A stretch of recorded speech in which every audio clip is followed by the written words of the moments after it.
मोहिनी एकादशी व्रत विधि। मोहिनी एकादशी वैशाख माह की शुक्ल पक्ष की एकादशी को मनाई जाती है। जो व्यक्ति मोहिनी एकादशी का व्रत करे उसे एक दिन पूर्व अर्थात दशमी तिथि की रात्रि से ही व्रत के नियमों का पालन करना चाहिए।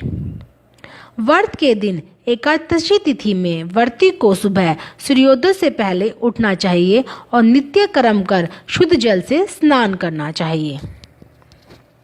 स्नान के लिए किसी पवित्र नदी या सरोवर का जल मिलना श्रेष्ठ होता है।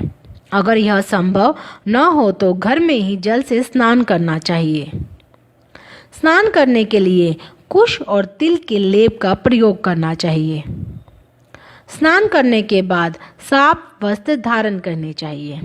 इस दिन भगवान विष्णु के साथ साथ भगवान श्री राम की पूजा भी की जाती है। व्रत का संकल्प लेने के बाद ही इस व्रत को शुरू किया जाता है। संकल्प लेने के लिए इन दोनों देवों के समक्ष संकल्प लिया जाता है। देवों का पूजन करने के लिए कलश स्थापना कर उसके ऊपर लाल रंग का वस्त्र बांधकर पहले कलश का पूजन किया जाता है। इसके बाद इसके ऊपर भगवान की तस्वीर या प्रतिमा रखें। तब पश्चात भगवान की प्रतिमा को स्नानादि से शुद्ध कर उत्तम सफ़ेद वस्त्र पहनाना चाहिए। फिर धूप दीप से आरती उतारनी चाहिए। मीठे फलों का भोग लगाना चाहिए। इसके बाद प्रसाद वितरित कर ब्राह्मणों को भोजन तथा दान दक्षिणा देनी चाहिए। रात्रि में भगवान का कीर्तन करते हुए मूर्ति के समीप ही शयन करना चाहिए। किसी के प्रति मन में द्वेष की भावना ना लाएं और ना ही किसी की निंदा करें। व्रत रखने वाले को पूरे दिन निराहार रहना चाहिए। शाम में पूजा के बाद चाहे तो फलाहार कर सकते हैं। अगले दिन यानी द्वादशी तिथि को ब्राह्मण को भोजन कराने के बाद स्वयं भोजन करें। एकादशी के व्रत को समाप्त करने को पारण कहते हैं। एकादशी व्रत के अगले दिन सूर्योदय के बाद पारण किया जाता है। एकादशी व्रत का पारण द्वादशी तिथि समाप्त होने से पहले करना अति आवश्यक है। यदि द्वादशी तिथि सूर्योदय से पहले समाप्त हो गई है तो एकादशी व्रत का पारण सूर्योदय के बाद ही होता है। द्वादशी तिथि के भीतर पारण न करना पाप करने के समान होता है। एकादशी व्रत का पारण हरिवासर के दौरान भी नहीं करना चाहिए।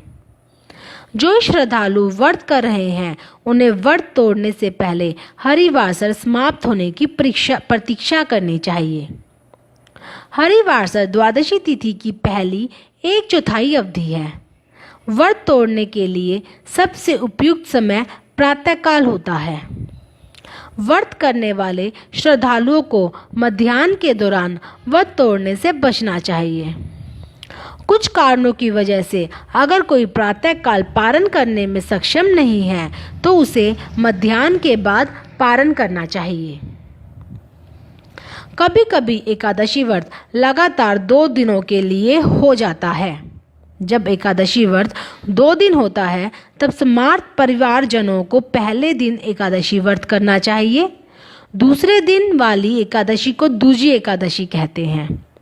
सन्यासियों, विधवाओं और मोक्ष प्राप्ति की इच्छुक श्रद्धालुओं को दूजी एकादशी के दिन व्रत करना चाहिए। जब जब एकादशी व्रत 2 दिन होता है तब तब दूजी एकादशी और वैष्णव एकादशी एक ही दिन होती है। भगवान विष्णु का प्यार और स्नेह के इच्छुक परम भक्तों को दोनों दिन एकादशी व्रत करने की सलाह दी जाती है। मोहिनी एकादशी व्रत कथा। अर्जुन ने संयम और श्रद्धा से युक्त कथा को सुनकर श्री कृष्ण से कहा, हे मधुसूदन, वैशाख माह की शुक्ल पक्ष की एकादशी का क्या नाम है तथा उसके उपवास को करने का क्या विधान है? कृपया कर यह सब मुझे विस्तार पूर्वक बताइए। श्री कृष्ण ने कहा, हे अर्जुन, मैं एक पौराणिक कथा सुनाता हूँ जिसे महर्षि वशिष्ठ ने श्री रामचंद्र जी से कहा था। उसे मैं तुमसे कहता हूँ। ध्यानपूर्वक श्रवण करो। एक बार की बात है, श्री राम जी ने महर्षि वशिष्ठ से कहा, हे गुरुदेव, मैंने जनक नंदिनी सीता जी के वियोग में बहुत कष्ट भोगे हैं, अतः मेरे कष्टों का नाश किस प्रकार होगा? आप मुझे कोई ऐसा व्रत बताने की कृपा करें जिससे मेरे सभी पाप और कष्ट नष्ट हो जाएं। महर्षि वशिष्ठ ने कहा, हे श्री राम, आपने बहुत उत्तम प्रश्न किया है। आपकी बुद्धि अत्यंत कुशाग्र और पवित्र है। आपके नाम के स्मरण मात्र से ही मनुष्य पवित्र हो जाता है। आपके लोकहित में यह बड़ा ही उत्तम प्रश्न किया है। मैं आपको एक एकादशी व्रत का महात्म्य सुनाता हूँ। वैशाख माह के शुक्ल पक्ष की एकादशी का नाम मोहिनी एकादशी है। इस एकादशी का उपवास करने से मनुष्य के सभी पाप तथा कलेश नष्ट हो जाते हैं।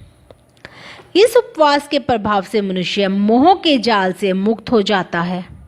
अतः हे राम, दुखी मनुष्य को इस एकादशी का उपवास अवश्य ही करना चाहिए। इस व्रत के करने से मनुष्य के सभी पाप नष्ट हो जाते हैं। अब आप इसकी कथा को श्रद्धापूर्वक सुनिए। प्राचीन काल में सरस्वती नदी के किनारे भाद्रवती नाम की एक नगरी बसी हुई थी। उस नगरी में धूतिमान नामक राजा राज्य करता था। उस नगरी में एक वैश्य रहता था जो धन धान्य से पूर्ण था।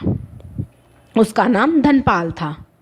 वह अत्यंत धर्मात्मा तथा नारायण भक्त था। उसके नगर में अनेक भोजनालय, प्याऊ, कुएं, तालाब, धर्मशालाएं आदि बनवाए। सड़कों के किनारे आम, जामुन, नीम आदि के वृक्ष लगवाए, जिससे पथिकों को सुख मिले। उस वैश्य के 5 पुत्र थे, जिनमें सबसे बड़ा पुत्र अत्यंत पापी व दुष्ट था। वह वैश्याओं और दुष्टों की संगति करता था। इससे जो समय बचता था उसे वह जुआ खेलने में व्यतीत करता था। वह बड़ा ही अधर्म था और देवता प्रीत आदि किसी को भी नहीं मानता था। अपने पिता का अधिकांश धन वह बुरे व्यसनों में ही उड़ाया करता था। मदपान, मांस का भक्षण करना उसका नित्य कर्म था।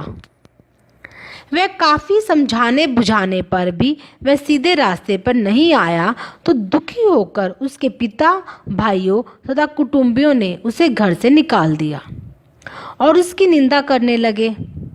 घर से निकलने के बाद वह अपने आभूषणों तथा वस्त्रों को बेचकर अपना गुजारा करने लगा। धन नष्ट हो जाने पर वैश्यों तथा उसके दुष्ट साथियों ने भी उसका साथ छोड़ दिया। जब वह भूख प्यास से व्यथित होकर उसने चोरी करने का विचार किया और रात्रि में चोरी करके अपना पेट पालने लगा, लेकिन एक दिन वह पकड़ा गया। किंतु सिपाहियों ने वैश्य का पुत्र जानकर छोड़ दिया। जब वह दूसरी बार पुनः पकड़ा गया तब सिपाहियों ने भी उसका कोई लिहाज नहीं किया और राजा के सामने प्रस्तुत करके उसकी सारी बात बताई। तब राजा ने उसे कारागार में डलवा दिया। कारागार में राजा के आदेशों से उसे बहुत कष्ट दिए गए और अंत में उसे नगर छोड़ने के लिए कहा गया। दुखी होकर उसे नगर छोड़ना पड़ा।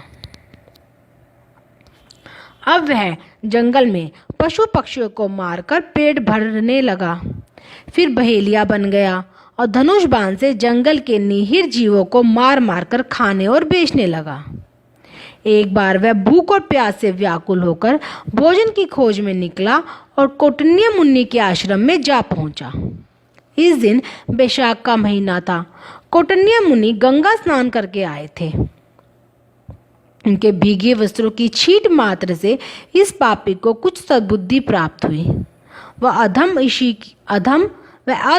ऋषि के पास जाकर हाथ जोड़कर कहने लगा, हे महात्मा, मैंने अपने जीवन में अनेक पाप किए हैं। कृपया कर आप उन पापों से छूटने का कोई साधारण और बिना धन का उपाय बतलाइए। ऋषि ने कहा, तू ध्यान देकर सुन। बैशाख माह के शुक्ल पक्ष की एकादशी का व्रत, इस व्रत का नाम मोहिनी है।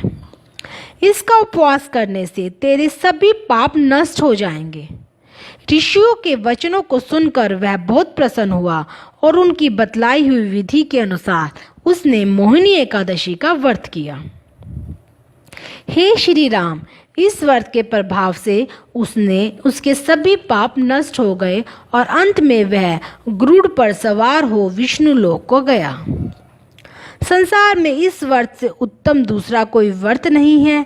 इसके माध्यम के श्रवण व पठन से जो पुण्य प्राप्त होता है वह पुण्य एक शास्त्र गोदान के पुण्य के बराबर है।